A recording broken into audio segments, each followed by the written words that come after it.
ఈ వీడియోలో మీరు LAQస్కి సంబంధించినటువంటి LAQs అంటే ఐడియా ఉంది కదా, 7 మార్క్స్ క్వశ్చన్స్. ఈ 7 మార్క్స్ క్వశ్చన్స్లో మనకి జనరల్గా అడిగే క్వశ్చన్స్ ఎలా ఉంటాయంటే, సర్కిల్ ఈక్వేషన్ కనుక్కోండి, లేదా కాన్సైక్లిక్ షో చేయండి, ఇట్లాంటి క్వశ్చన్స్ మనకి జనరల్గా అడుగుతుంటారు. ఇంకేదైనా కేసు అది కనుక మిస్ అయితే, మీరు క్వశ్చన్ పేపర్లో చూసే క్వశ్చన్ ఏదన్నా ఉందంటే ఇదిగోండి. కాబట్టి ఈ క్వశ్చన్ని చాలా జాగ్రత్తగా ఎక్కడా స్కిప్ చేయకుండా ఫాలో అవ్వండి. వీడియో చూసే ముందు సబ్స్క్రైబ్ చేసుకోండి, 1 మినిట్ కూడా పట్టదు. ఓకే, సో వీడియో నచ్చితే కనుక చివరిలో లైక్ చేయండి. మీకు ఏదైనా డౌట్స్ ఉంటే కనుక కామెంట్ రూపంలో తెలియచేయండి, నేను తప్పకుండా దానికి ఆన్సర్ చేస్తాను. సో ప్రజెంట్ క్వశ్చన్ చూడండి, ఇది 9th క్వశ్చన్గా లిస్ట్లో ఉంది. Find the equation of the pair of direct common tangents to the circles. ఇక్కడ మనల్ని కనుక్కోమంటుంది ఏంటంటే డైరెక్ట్ కామన్ టాంజెంట్స్ అన్నారు. ఈ డైరెక్ట్ కామన్ టాంజెంట్స్ ఏంటి అనేది పక్కన పెడితే, ఈ డైరెక్ట్ కామన్ టాంజెంట్కి మనం యూజ్ చేసేటటువంటి ఫార్ములాస్ ఏంటంటే, ఓ పాయింట్ కనుక్కోవాల్సి వస్తుంది మనకి. దాన్ని ఏమంటామంటే ఎక్స్టర్నల్ సెంటర్ ఆఫ్ సిమిలిట్యూడ్ అని పిలుస్తారు. దీన్ని Pగా ఇండికేట్ చేయటం జరుగుతుంది. Pకి formula R1C2 minus R2C1 by R1 minus R2. ఈ ఫార్ములా ఒకటి మీరు బాగా గుర్తుపెట్టుకోవాలి. ఓకే, సెకండ్ ఫార్ములా ఎట్లాగో R=dA కాబట్టి నేను అది ఇక్కడ డిస్కస్ చేయట్లేదు. సో క్వశ్చన్లోకి వెళ్ళిపోతే, డైరెక్ట్ కామన్ టాంజెంట్స్ కనుక్కోవాలంటే P పాయింట్ కనుక్కోవాలి. ట్రాన్స్వర్స్ కామన్ టాంజెంట్ కనుక్కోవాలంటే మీరు Q పాయింట్ కనుక్కోవాల్సి ఉంటుంది. సో ప్రజెంట్ ఆన్సర్ చేయటం చూడండి ఎలా చేయాలో.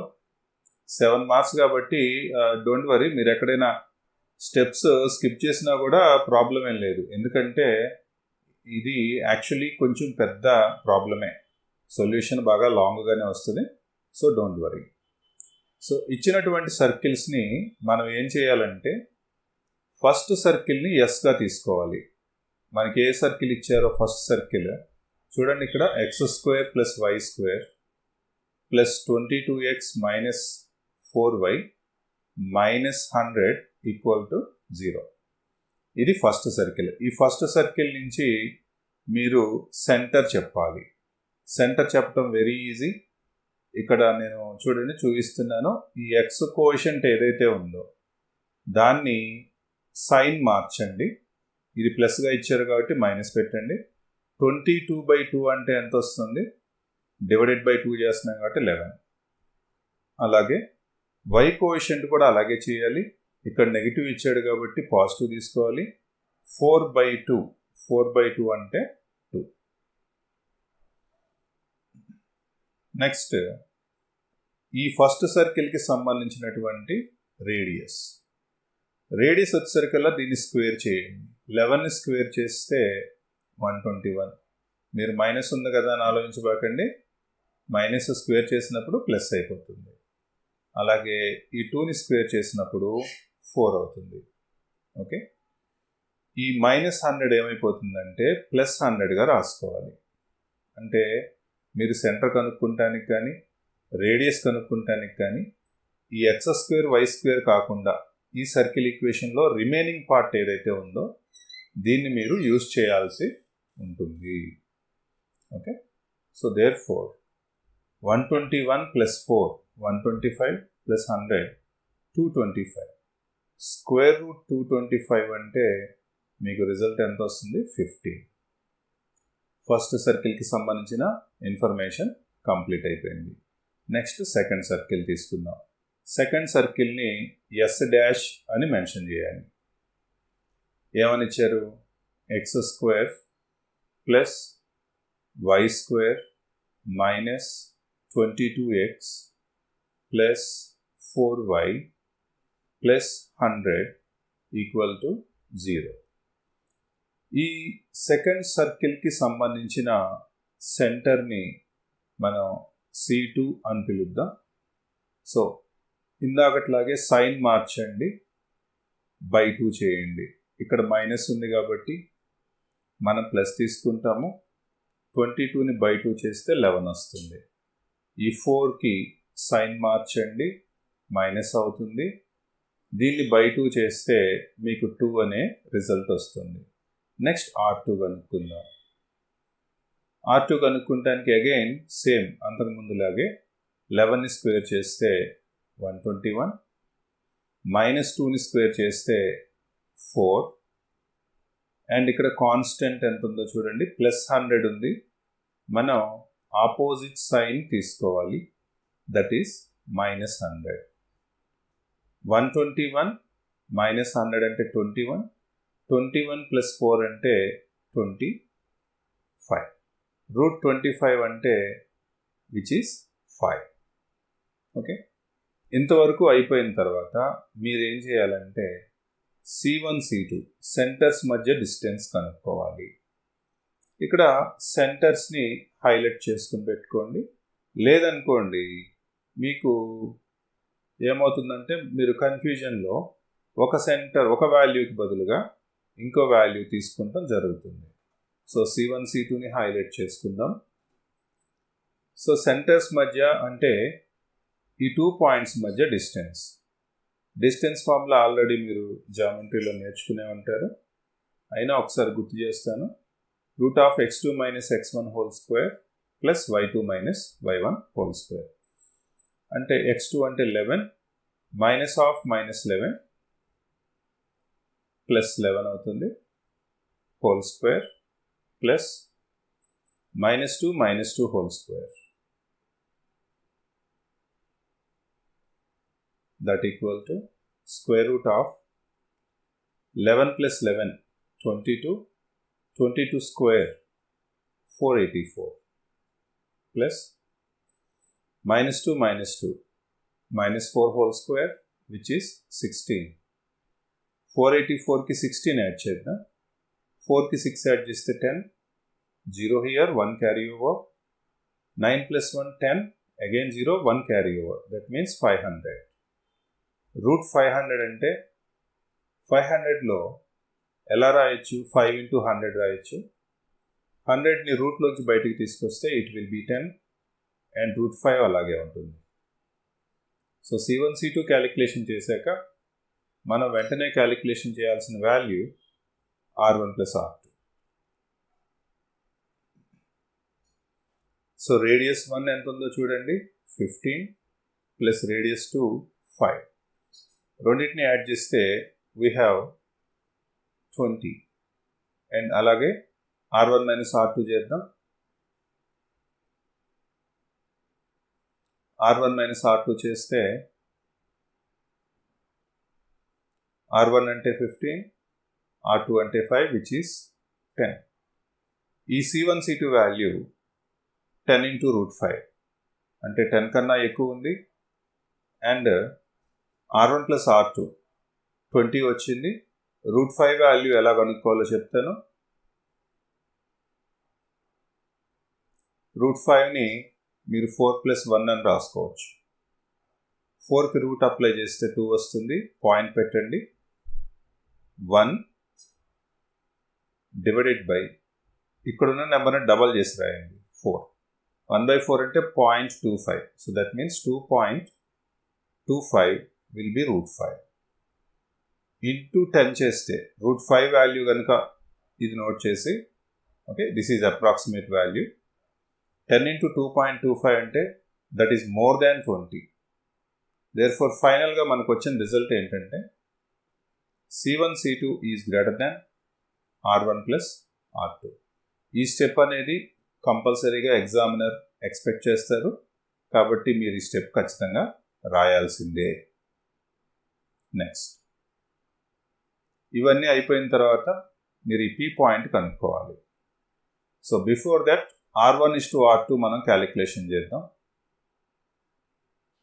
R1 value 15,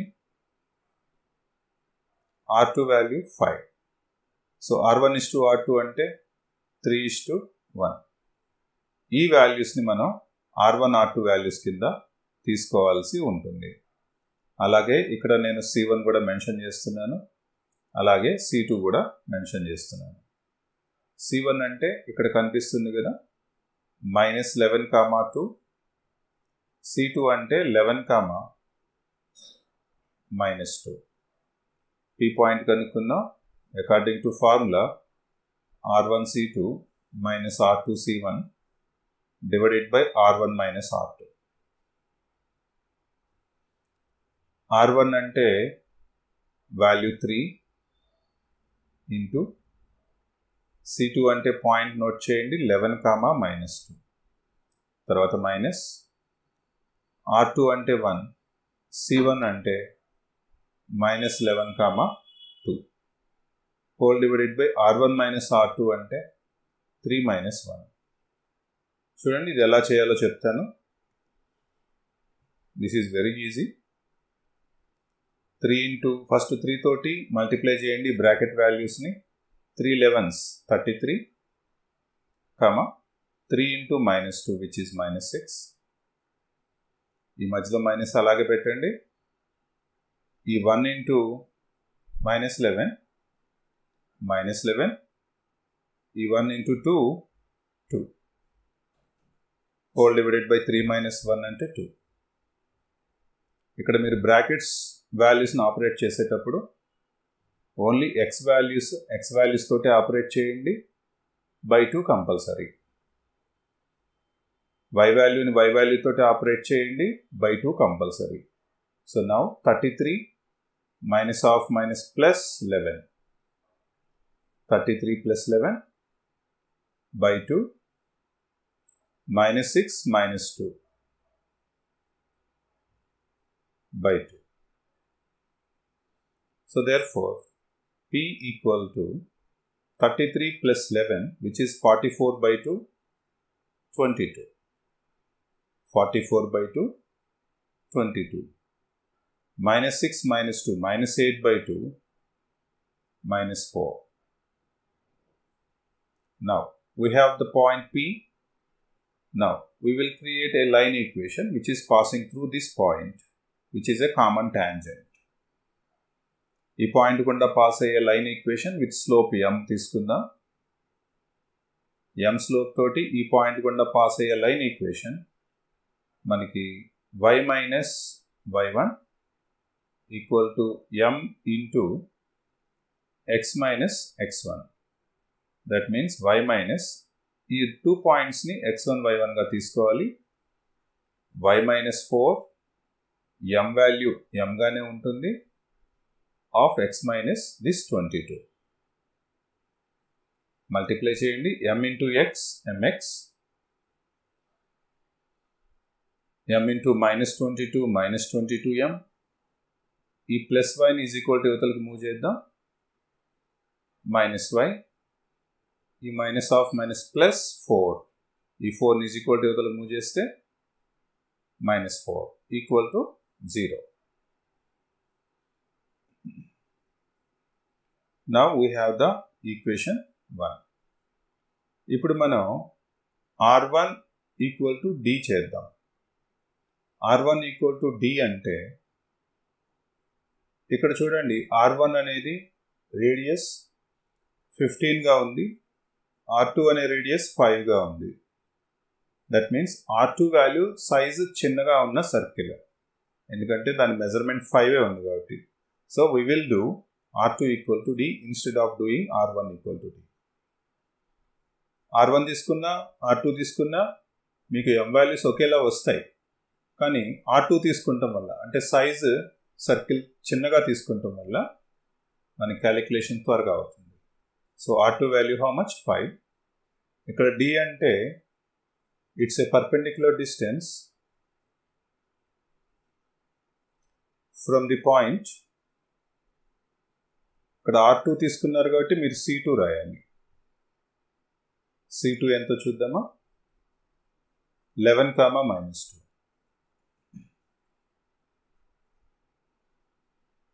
11, -2 to first equation. ఈ ఈక్వేషన్కి పర్పెండిక్యులర్ డిస్టెన్స్ కనుక్కుంటున్నాను. అది టాంజెంట్ కాబట్టి రేడియస్కి ఈక్వల్ అవ్వాలి.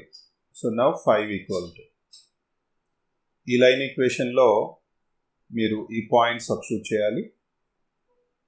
ఈ లైన్ ఈక్వేషన్లో ఫస్ట్ ఏముంది? x బదులు 11 -22m,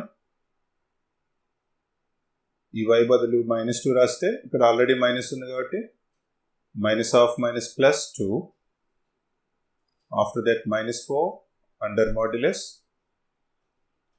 divided by root of a square plus b square. So x quotient square m square, y quotient square -1 square.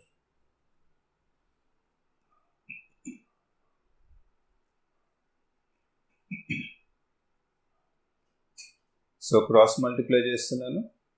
5 into root of m square plus 1 equal to 11m minus 22m. Minus 11m వస్తుంది. 2 minus 4 which is -2 under modulus. Squaring on both sides చేయండి. Modulus ఉండటం వల్ల ఈ minus మనం తీసేయచ్చు. So then it will be 11m plus 2. Whole square చేస్తున్నాం కాబట్టి 5 will be 25. m square plus 1 root cancel అయిపోయింది. ఈ 11m plus 2ని హోల్ స్క్వేర్ చేస్తున్నాము. 25 into m square 25m square plus 25 into 1 25. 11m whole square a plus b whole square ప్రకారం చేద్దాం. 121m square plus 2ab, 2 into 11m into 2 4m, 44m plus 4. అన్నిటినీ ఒకే side move చేద్దాం. 121m square minus 25m square plus 44m plus 4 minus 25 equal to 0. So 121 లోంచి 25 subtract చేద్దాం. 1లో 5 పోతే 6. So 11లో 2 పోతే 9. 96m square plus 44m. 4 minus 21 అంటే -21 equal to 0. So ఇప్పుడు దీన్ని మనం ఫ్యాక్టరైజేషన్ చేయాలి.